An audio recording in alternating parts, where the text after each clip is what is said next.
Assalamualaikum warahmatullahi wabarakatuh. Kembali lagi dengan Ibu Aini atau Ibu Sopreni Limbong. Nah, kemarin kita sudah masuk pertemuan pertama yaitu perkenalan ya.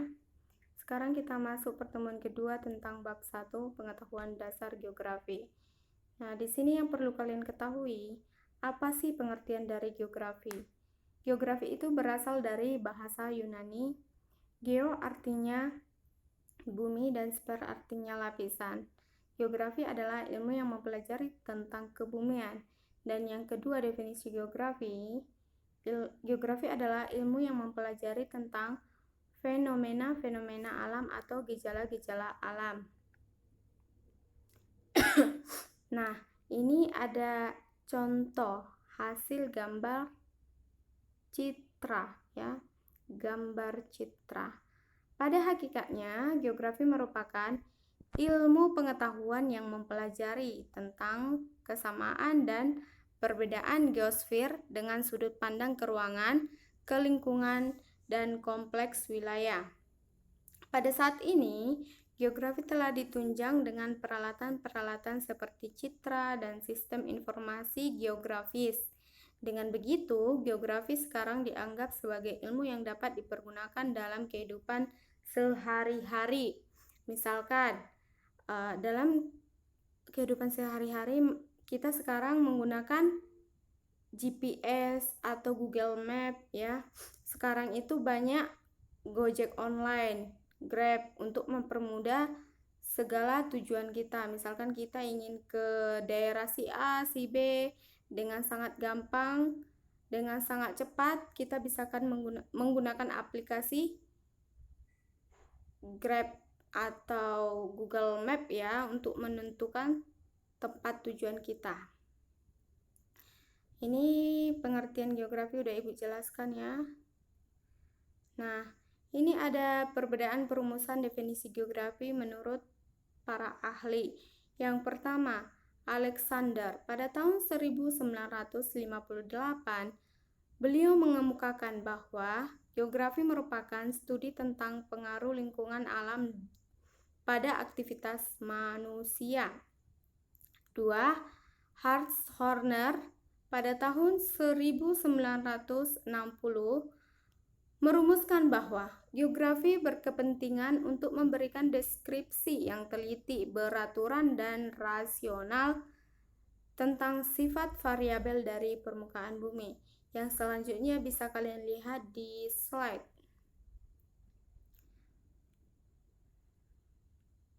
Ini ada syarat karakteristik pengertian geografi. Yang pertama, keadaan, sifat, atau peristiwa itu benar-benar berlangsung. 2. Kita mengetahui lokasi atau spesifikasi tempatnya, tempat berlangsungnya ya. 3. Kita mengetahui waktu atau saat hal tersebut diamati. Masuk ke ruang lingkup kajian studi geografi adalah menjawab pertanyaan-pertanyaan berikut. Nah, di sini kalian pasti sudah pernah mendengarkan rumus 5W tambah 1H di pelajaran bahasa Indonesia. Tapi di sini kita bukan membahas tentang bidang studi bahasa Indonesia ya anakku. Nah, kita menggunakan rumus 5W tambah 1H untuk memecahkan studi geografi ya. Masalah dalam pelajaran geografi. Ada di sini yang pertama apa, di mana, berapa, mengapa, bagaimana, dan siapa. Nah, apa? Apa untuk menanyakan apa yang menyebabkan gempa bumi itu terjadi misalkan. Yang kedua, di mana? Di mana tempat peristiwa itu terjadi atau di mana letak lokasi dari peristiwa tersebut. Yang ketiga, berapa panjang? Nah, ini menanyakan berapa panjang sungai dan jalan dari misalkan berapa panjang jalan yang rusak akibat tanah longsor tadi misalkan. Yang selanjutnya mengapa? Mengapa fenomena itu bisa terjadi? Kelima, bagaimana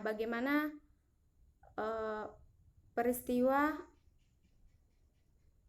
banjir itu terjadi. Contohnya, siapa yang terlibat dalam peristiwa tersebut. Oke, Ibu lanjut. Mungkin sampai di situ kalian sudah paham ya. Kita lanjut ke bagian B, konsep dasar geografi. Konsep dasar geografi merupakan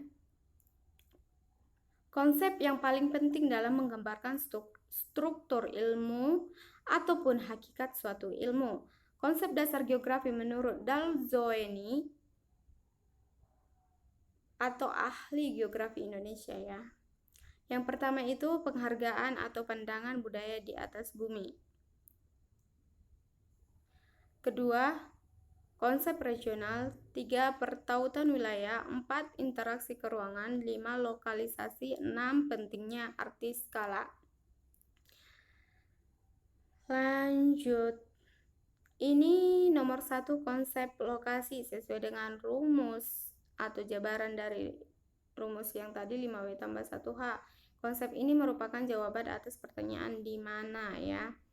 Yang bagian A, lokasi absolut menunjukkan letak yang tepat terhadap sistem grid atau koordinat. Ada yang sudah tahu grid atau koordinat artinya apa? Grid itu sering kita temui atau sering kita lihat di peta, gambar-gambar peta umum atau misalkan di atlas. Grid itu garis-garis yang terdapat di peta. Koordinat itu titik lokasi suatu tempat. Udah paham apa perbedaan grid, apa arti grid dan koordinat? Ibu harap sudah mengerti ya. Kita masuk bagian B, lokasi relatif lebih penting dan lebih banyak dikaji dalam geografi. Lokasi relatif disebut sebagai letak geografis. Konsep jarak. Jarak mempunyai arti penting bagi kehidupan sosial, ekonomi, ataupun pertahanan. Jarak dapat merupakan faktor pembatas yang sangat bersifat alami. Akan tetapi, jarak sekarang bersifat relatif karena sejalan dengan kemajuan kehidupan dan teknologi. Seperti yang Ibu jelaskan tentang GPS, adanya GPS tadi, begitu canggihnya alat-alat teknologi, dapat mempermudah segala urusan kita. Ibu lanjut ke nomor 3, konsep keterjangkauan. Konsep ini berkaitan dengan kondisi medan atau ada tidaknya sarana angkutan atau komunikasi yang dapat dipakai. Konsep keterjangkauan terkait dengan kemudahan untuk dijangkau. Konsep morfologi. Morfologi menggambarkan perwujudan ketampakan daratan muka bumi sebagai hasil pengangkatan atau penurunan wilayah dan erosi sebab hasil kerja tenaga endogen dan eksogen. Endogen itu artinya tenaga dari dalam bumi dan eksogen tenaga dari luar bumi. Nah, yang kelima, konsep aglomerasi. Aglomerasi merupakan kecenderungan persebaran yang bersifat mengelompok pada suatu wilayah yang relatif sempit. Yang keenam, konsep pola. Geografi mempelajari pola-pola bentuk dan persebaran fenomena, memahami makna atau artian, serta berupaya untuk memanfaatkannya. Konsep pola ini misalkan dia ada pola pemukiman yang memusat, ada dia pola pemukiman yang memencar. Biasanya kalau dia pola pemukiman yang memusat terdapat di daerah-daerah perkotaan, dia polanya itu sudah padat memusat ya. Sedangkan terpencar itu biasanya kita buat contohnya di daerah pegunungan atau dataran tinggi. Ibu lanjut ke konsep nilai kegunaan. Nilai kegunaan fenomena di muka bumi bersifat relatif, tidak sama bagi semua orang atau golongan penduduk tertentu. 8. Konsep diferensial areal. Setiap tempat atau wilayah terwujud sebagai hasil integrasi berbagai unsur atau fenomena lingkungan, baik yang bersifat alam maupun kehidupan.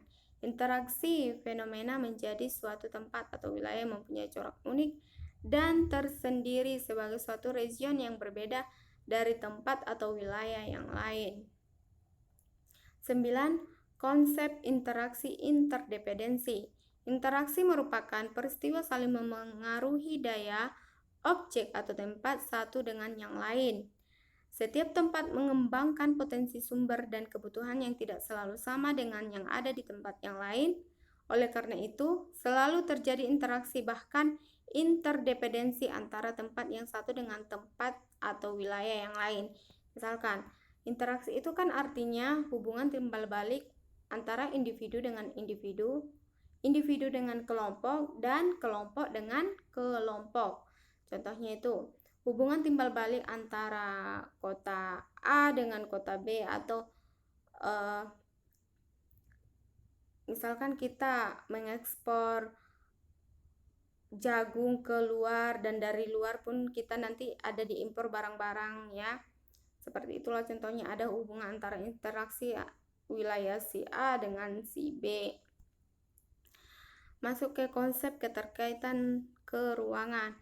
Keterkaitan keruangan atau asosiasi keruangan menunjukkan derajat keterkaitan persebaran suatu fenomena dengan fenomena yang lain di satu tempat atau ruang. Keterkaitan ini menyangkut fenomena alam, tumbuhan, atau kehidupan sosial. Misalkan, kalau fenomena alam itu kalian pasti sudah sering mendengar, contohnya itu banjir, longsor. Kenapa kok bisa terjadi banjir? Apa penyebabnya? Itu penyebabnya karena kitanya kurang sadar. Kita masih sering membuang sampah sembarangan, tidak membuang sampah pada tempatnya. Jadi, Ibu sarankan setelah kalian melihat video ini, jangan lagi membuang sampah sembarangan, tempatkanlah pada tempatnya. Nah, contoh yang kedua itu Ibu buat tanah longsor. Kenapa terjadi tanah longsor? Misalkan di daerah pegunungan, sering masyarakat di sana nggak sadar diri, sering menebangi pohon-pohon dan akan berdampak buruk bagi mereka. Apa dampaknya ya? Tanah longsor ya, bisa menimbun bangunan-bangunan atau rumah tempat tinggal mereka. Nah, sudah paham sampai di situ, Nak? Sampai di sinilah materi kita. Minggu depan kita lanjut ke bagian pendekatan penelitian geografi. Nah, Ibu harap kita semua dalam keadaan sehat ya, dan semakin semangat belajar anak-anak Ibu. Sekianlah dari Ibu. Assalamualaikum warahmatullahi wabarakatuh.